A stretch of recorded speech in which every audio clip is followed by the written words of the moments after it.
Karena Indonesia dikuasai oleh Fir'aun yang namanya Jokowi. Meskipun Anda menyamakan Pak Jokowi dengan Firaun, tapi Pak Jokowi menyempatkan waktunya untuk menjenguk Anda ketika sakit. Lalu apakah Firaun pernah melakukan hal itu? Orang yang berbuat baik mendapat kebaikan dari Allah, orang yang berbuat jahat akan mendapat hukuman dari Allah. Pasti!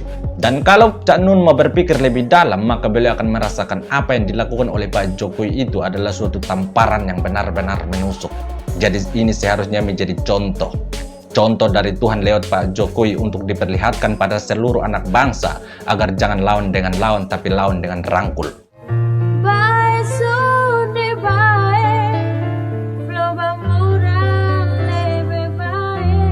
Belakangan ini, seorang budayawan sekaligus pemuka agama yaitu Cak Nun dilarikan ke rumah sakit Dr. Sarjito akibat pendarahan di otak. Cak Nun sendiri merupakan seorang tokoh yang berlawanan dengan pemerintahan Jokowi, di mana Cak Nun sering mengkritik Presiden Jokowi, bahkan menyamakan Jokowi dengan sosok raja bengis di zaman Mesir kuno yaitu Firaun. Misal pemilu 2024 itu, kon gak mungkin menang. Wis ono sing menang kita iki. Wis ono sing menang. Karena Indonesia dikuasai oleh Fir'aun yang namanya Jokowi, oleh Korun yang namanya Antoni Salim dan 10 naga, gak 9, 10 saya kira. Terus Haman yang namanya Luhut. Ya. Jadi negara kita itu sesempurna dicekel cek, ini karena bocor-bocor dicekel cek oleh Fir'aun, Haman dan Korun. Itu seluruh sistemnya, seluruh perangkatnya, semua alat-alat politik dan alat berjalan sudah dipegang mereka semua, dari uangnya sampai sistemnya sampai otoritasnya sampai apapun sudah dipegang. Jadi kan milih soponya kalau masih menang. Untuk Cak Nun, beta mau tanya, Firaun itu kan julukan bagi para raja-raja Mesir kuno. Jadi kalau Anda beranggapan bahwa Presiden Jokowi Firaun, apakah Anda juga menganggap presiden-presiden sebelumnya Firaun? Dan serta beta, dalam agama Samawi seperti Kristen, Islam, dan Yahudi sama-sama menceritakan bahwa Firaun adalah sosok raja yang sangat bengis, raja yang tidak segan-segan membunuh pihak yang bertentangan dengannya, raja yang memiliki banyak selir, raja yang menguasai seluruh tanah di penjuru Mesir tanpa mementingkan rakyat. Jadi indikatornya apa sehingga Anda samakan dengan Pak Jokowi? Ketika Pak Jokowi dicaci maki, dihina, dan si penghina itu malah bebas berkeliaran di TV-TV tanpa hilang mendadak seperti zaman Orba dan zaman Firaun, apakah itu yang Anda anggap beliau Firaun? Ketika Pak Jokowi hanya memiliki seorang istri tanpa ada istri muda dan istri tua, itukah yang Anda anggap beliau Firaun? Ketika Pak Jokowi turun ke tengah rakyat, membagikan jutaan sertifikat tanah bagi rakyat, itukah yang Anda anggap beliau Firaun? Atau ketika Pak Jokowi membangun negeri dari pelosok hingga ke kota-kota, itu yang Anda anggap beliau Firaun? Bangsa kita ini pernah memiliki pemimpin yang otoriter, pemimpin yang suka merampas hak rakyat, baik merampas emas milik rakyat, merampas kayu cendana milik rakyat, merampas hak rakyat dalam mendapatkan akses jalan yang baik, merampas hak rakyat dalam mendapatkan fasilitas pendidikan yang baik. Lalu kenapa Anda tidak mengatakan bahwa mereka Firaun? Pak Jokowi itu kalau mau dibilang adalah pemimpin yang ditinggikan, orang yang dimuliakan, sehingga beliau pernah diizinkan untuk masuk dalam Ka'bah.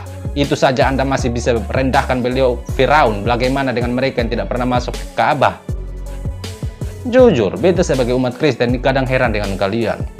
Kalau mau dibilang kalian itu seiman dengan Pak Jokowi, tapi kenapa kalian suka sekali merendahkan beliau dengan balutan agama? Kami di Kristen dalam setiap ibadah itu ada yang namanya doa syafaat.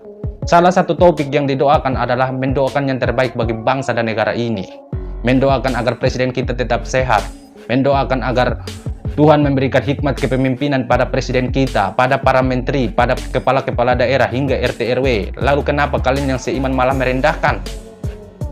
Kalau Anda merasa bahwa kandidat capres yang Anda dukung akan kalah karena ada Pak Jokowi dan Pak Luhut, ya sampaikan pada kandidat capres Anda untuk mundur dari sekarang, bukan malah curhat pada jamaah dengan menjelekan presiden. Dan menurut beta, analisis Anda itu sangat ngawur dan berlebihan.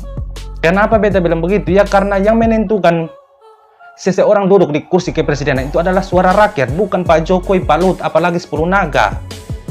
Lagian Pak Jokowi, Pak Luhut, dan 10 naga kalau ditambahkan itu baru 12 suara. Lalu apakah 12 suara itu mau kalahkan ratusan juta suara rakyat Indonesia?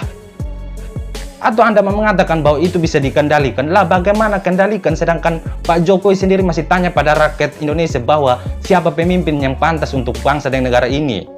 Atau mau berpikir bahwa bisa dikendalikan, ya itu bukan dikendalikan oleh Pak Jokowi, tapi rakyat Indonesia lah yang mau mengikuti arahan Pak Jokowi untuk memilih pemimpin yang bisa membangun, bukan bisanya berkata-kata.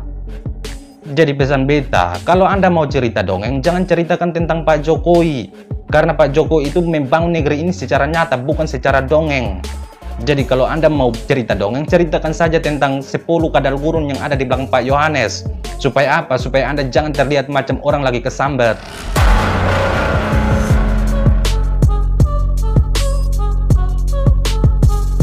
Saya cuma meyakini bahwa pasti, absolut, mutlak orang yang berbuat baik mendapat kebaikan dari Allah, orang yang berbuat jahat akan mendapat hukuman dari Allah. Pasti, absolut. Jadi bagaimana Cak Nun? Kira-kira antara Anda dengan Pak Jokowi mana yang lebih baik dan mana yang jahat? Meskipun Anda menyamakan Pak Jokowi dengan Firaun, tapi Pak Jokowi menyempatkan waktunya untuk menjenguk Anda ketika sakit. Lalu apakah Firaun pernah melakukan hal itu? Yang melakukan hal luar biasa itu hanyalah orang-orang yang berhati malaikat. Jadi berhentilah merendahkan Pak Jokowi, karena Pak Jokowi itu adalah putra bangsa yang dipakai Tuhan untuk membangun bangsa ini. Meskipun sering menerima hinaan dan fitnah dari Cak Nun, namun hal tersebut tak membuat Presiden Jokowi menjadi dendam. Dan hal tersebut terlihat jelas ketika mendengar kabar bahwa Cak Nun dilarikan ke rumah sakit. Presiden Jokowi pun menyempatkan waktunya untuk menjenguk Cak Nun yang terbaring lemas di rumah sakit.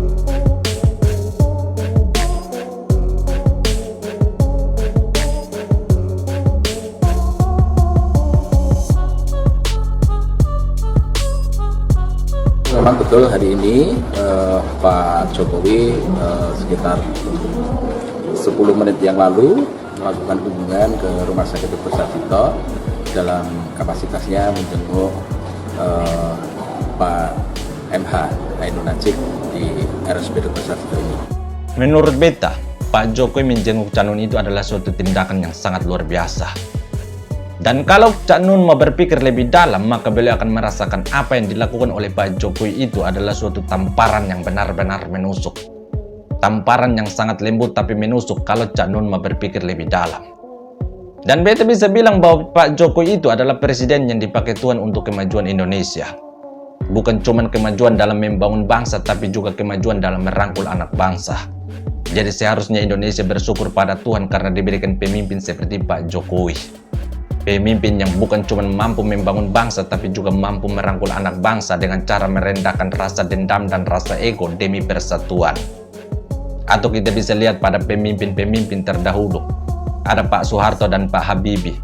Ada Pak Gus Dur dan Pak Amin Rais. Ada juga Ibu Mega dan Pak SBY. Tapi apa yang terjadi? Yang terjadi cuma Pak Jokowi yang mampu merendahkan atau menghilangkan rasa dendam dan rasa ego demi persatuan. Jadi ini seharusnya menjadi contoh dari Tuhan lewat Pak Jokowi untuk diperlihatkan pada seluruh anak bangsa agar jangan lawan dengan lawan tapi lawan dengan rangkul. Contoh dari Tuhan lewat Pak Jokowi untuk diperlihatkan pada seluruh anak bangsa agar jangan lawan jahat dengan jahat, jangan lawan fitnah dengan fitnah, jangan lawan maki dengan maki, tapi lawan semua itu dengan kasih karena Tuhan itu sumber kasih. Dan kalau ini semua mampu diwujudkan oleh seluruh anak bangsa, maka negara kita adalah negara paling damai dan paling bahagia di muka bumi.